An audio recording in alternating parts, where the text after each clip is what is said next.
प्रधानमंत्री नरेंद्र मोदी ने कहा कि ऑपरेशन सिंदूर सिर्फ नाम नहीं, ये देश के कोटि-कोटि लोगों की भावनाओं का प्रतिबिंब है। ऑपरेशन न्याय की अखंड प्रतिज्ञा है। 6 मई की देर रात 7 मई के मध्य में पूरी दुनिया ने इस प्रतिज्ञा को परिणाम में बदलते देखा। भारत की सेनाओं ने पाकिस्तान के आतंक के ठिकानों पर, उनके ट्रेनिंग सेंटर पर सटीक प्रहार किया। आतंकियों ने सपने में भी नहीं सोचा था भारत इतना बड़ा फैसला ले सकता है, लेकिन जब देश एकजुट होता है, राष्ट्र सर्वोपरि होता है, तो फौलादी फैसले लिए जाते हैं, परिणाम लाकर दिखाए जाते हैं। जब पाकिस्तान में आतंक के अड्डों पर भारत की मिसाइलों ने हमला बोला, भारत के ड्रोन्स ने हमला बोला, तो आतंकी संगठनों की इमारतें नहीं बल्कि उनका हौसला भी थर्रा गया। बहावलपुर और मुरीद के जैसे आतंकी ठिकाने एक प्रकार से ग्लोबल टेररिज्म की यूनिवर्सिटी रही। दुनिया में कहीं भी जो बड़े आतंकी हमले हुए, चाहे 9/11 हो या फिर लंदन में बम हमला हो, या भारत में दशकों से जो बड़े बड़े आतंकी हमले हुए हैं, उनके सबके तार कहीं न कहीं इन्हीं ठिकानों से जुड़ते रहे हैं। संबोधन में पीएम ने कहा कि भारत के इन हमलों में 100 से अधिक खूंखार आतंकियों को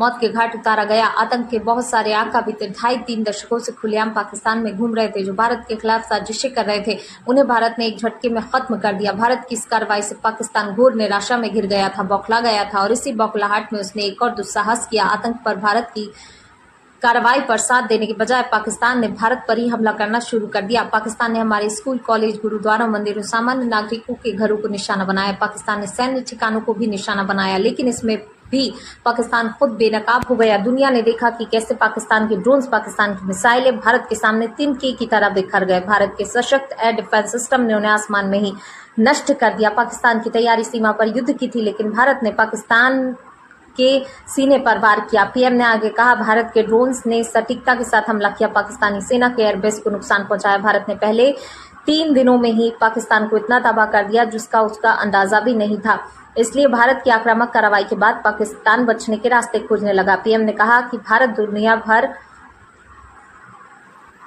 पीएम मोदी ने कहा कि पाकिस्तान दुनिया भर में तनाव कम करने के लिए गुहार लगा रहा था, और पूरी तरह पिटने के बाद भी इसी मजबूरी में 10 मई की दोपहर को पाकिस्तानी सेना ने हमारे डीजीएमओ से संपर्क किया। तब तक हम आतंकवाद को, इंफ्रास्ट्रक्चर को इतने बड़े पैमाने पर तबाह कर चुके थे। पाकिस्तान के सीने में बसाए गए आतंक के अड्डों को हमने खंडर बना दिया। इसलिए जब पाकिस्तान की तरफ से गुहार लगाई, जब कहा उसकी ओर से आगे कोई आतंकी गतिविधि और सैन्य दुस्साहस नहीं दिखाया जाएगा, तो भारत ने भी उस पर विचार किया। प्रधानमंत्री ने कहा, हमारी एयरफोर्स, नेवी, बीएसएफ, भारत के सुरक्षा बल लगातार अलर्ट पर हैं। अब ऑपरेशन सिंदूर आतंकवाद के खिलाफ भारत की नीति है। ऑपरेशन सिंदूर ने आतंक के खिलाफ लड़ाई में एक नई लकीर खींच दी है, एक नया पैमाना तय कर दिया है।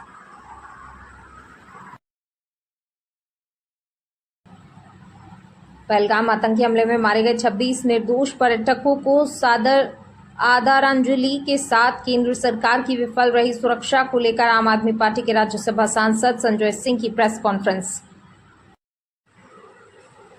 पत्रकार कल्याण परिषद का आंचलिक पत्रकार अधिवेशन अमानगंज में आयोजित हुआ, जिसमें कार्यक्रम के मुख्य अतिथि के रूप में गुन्नौर विधायक डॉक्टर राजेश वर्मा, कार्यक्रम की अध्यक्षता पत्रकार कल्याण परिषद के राष्ट्रीय अध्यक्ष वेदांती त्रिपाठी, विशिष्ट अतिथि भारतीय जनता पार्टी के जिलाध्यक्ष ब्रजेंद्र मिश्रा, डब्लू भैया, पूर्व जिलाध्यक्ष जयप्रकाश चतुर्वेदी, नगर पंचायत अध्यक्ष गुन्नौर श्रीमती अर्चना मलखान सिंह, पत्रकार कल्याण परिषद के राष्ट्रीय संयोजक नईम खान, राष्ट्रीय उपाध्यक्ष श्रीनिवास पाठक, संभागीय प्रभारी रीवा हमीद खान, पत्रकार कल्याण परिषद के पन्ना जिलाध्यक्ष संजय तिवारी, मंटू सतना अध्यक्ष विनोद अग्रवाल, कार्यालय प्रभारी सतीश बाबा, कार्यक्रम के संयोजक मंडल अध्यक्ष डॉक्टर प्रशांत चतुर्वेदी, कानूराजा सहित सभी सम्मानित पत्रकार उपस्थित रहे।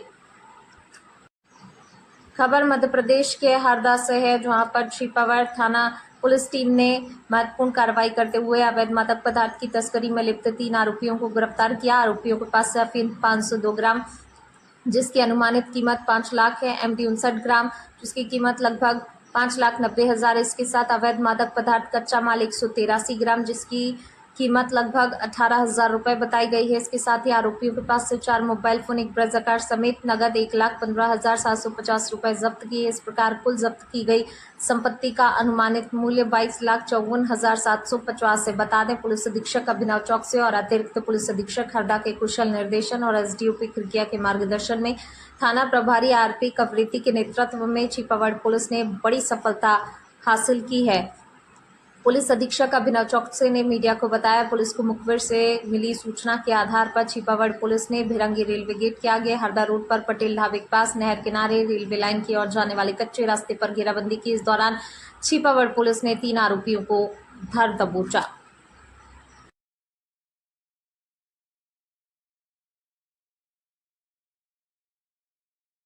कैबिनेट मंत्री कमल पटेल ने जल संसाधन मंत्री तुलसीराम सिलावट से हरदा सिंचाई के लिए चर्चाएं की।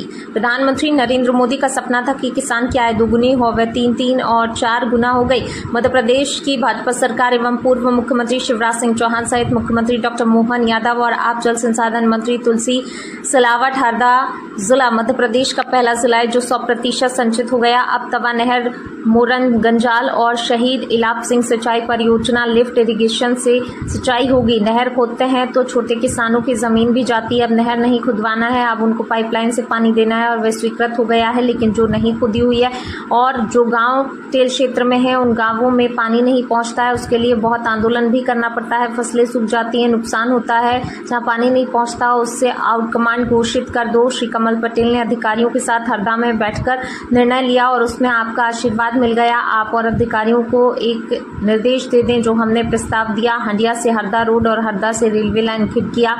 ये पूरा एरिया टेल का है जहां पानी नहीं पहुंचता है। आउट कमांड घोषित कर दे तो शहीद इलाप सिंह सिंचाई परियोजना में गांव शामिल हो जाएंगे और अगर उसमें नहीं होते हैं तो आप नहर विभाग को निर्देश दें कि इसमें पाइपलाइन के माध्यम से पानी दिया जाए ताकि किसान की जमीन बच जाए और पानी पहुंच जाए। और नर्मदा के बैकवाटर पानी पर्याप्त है, उसे किसानों को 12 महीने ही पानी मिलेगा। इतना आपको करना है। जल संसाधन मंत्री तुलसी सिलावट ने कहा, आप जानते हैं कमल पटेल मध्य प्रदेश के पूर्व मंत्री हैं, भाजपा के वरिष्ठ नेता हैं, मेरे छोटे भाई और इन्होंने हमेशा सिंचाई के लिए लड़ाई लड़ी, किसानों की लड़ाई लड़ी। जब राजस्व मंत्री थे तभी इन्होंने अच्छे काम किए। जब एक भाई दूसरे भाई से बोलता है तो बड़े भाई का दायित्व है कि मध्य प्रदेश का पहला जिला हरदा 100% संचित किया जाए।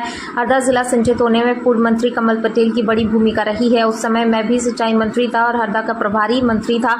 कमल पटेल, आप निश्चित रहिए, जो आपने भावना प्रकट की, मैं अपनी भावनाओं को आपकी भावनाओं में सम्मिलित करता हूँ। आप जो चाहते हैं वह मध्य प्रदेश की भाजपा सरकार, आप जानते हो कि डबल इंजन की सरकार है। देश का नेतृत्व देश के प्रधानमंत्री नरेंद्र मोदी करते हैं। मध्य प्रदेश का नेतृत्व महाकाल के बेटे डॉक्टर मोहन यादव करते हैं। आप सिंचाई की बात करें, सन 2003 एवं 2004 में मध्य प्रदेश में सिंचाई का रकबा 6 या 7 लाख हेक्टेयर हुआ करता था। भारतीय जनता पार्टी की सरकार ने वर्तमान में लगभग 50 लाख हेक्टेयर कर रहे हैं। 2 साल बाद डॉक्टर मोहन यादव के नेतृत्व में 65 लाख हेक्टेयर में सिंचाई करेंगे और 5 साल बाद लगभग 100 लाख हेक्टेयर में ये भारतीय जनता पार्टी का संकल्प है।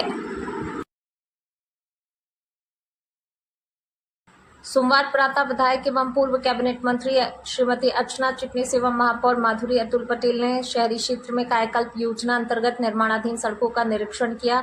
सड़कों के निर्माण में गुणवत्तापूर्ण निर्माण सामग्री का उपयोग करने के ठेकेदार को निर्देश दिए। साथ ही निर्माण कार्य की गुणवत्तापूर्ण ढंग से सड़कों का समय समय पर परीक्षण करने हेतु अधिकारियों को निर्देशित किया। इस दौरान श्रीमती अर्चना चिटनीस ने स्थानीय जनता एवं व्यापारियों से संवाद स्थापित कर सड़कों की गुणवत्ता एवं निर्माण कार्य की पारदर्शिता पर चर्चा की। सभी ने कार्यों की सराहना करते हुए कुछ सुझाव भी दिए जिन्हें संबंधित अधिकारियों से रूबरू किया गया।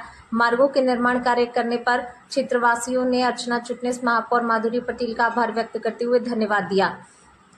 3 चरणों में 15 करोड़ से हो रहा है 38 सड़कों का पुनर्निर्माण। विधायक अर्चना चिटनीस ने बताया, मध्य प्रदेश की संवेदनशील डॉक्टर मोहन यादव की सरकार ने इस घटनाएं को महसूस करके शहरी सड़कों के सुधार के लिए कायाकल्प योजना प्रारंभ की है, जिसके अंतर्गत 3 चरणों में शहर की 38 सड़कों के पुनर्निर्माण के लगभग 15 करोड़ रुपए की लागत के कामों की स्वीकृति नगर निगम मध्य प्रदेश की भाजपा सरकार द्वारा प्रदान की गई है। श्रीमती अर्चना चिटनीस ने कहा, जल प्रदाय योजना अपने निर्धारित समय से काफी विलंब से चल रही है। जिन सड़कों पर जल प्रदाय योजना की वितरण लाइन का कार्य पूरा हो गया है और टेस्टिंग का काम पूर्ण हो गया है, वहां की ये सड़कों का निर्माण कार्य किया जा रहा है। यहाँ उल्लेखनीय बुरहानपुर की जल प्रदाय योजना का कार्य वर्ष 2015 में स्वीकृत होकर योजना का कार्य वर्ष 2017 से चल रहा है, जो अभी तक पूरा नहीं हुआ। महापौर निर्वाचित होने के बाद माधुरी पटेल ने जल प्रदाय योजना की नियमित समीक्षा की जा रही है, जिससे योजना के काम में गति आई और शीघ्र ही काम पूरा हो सकेगा।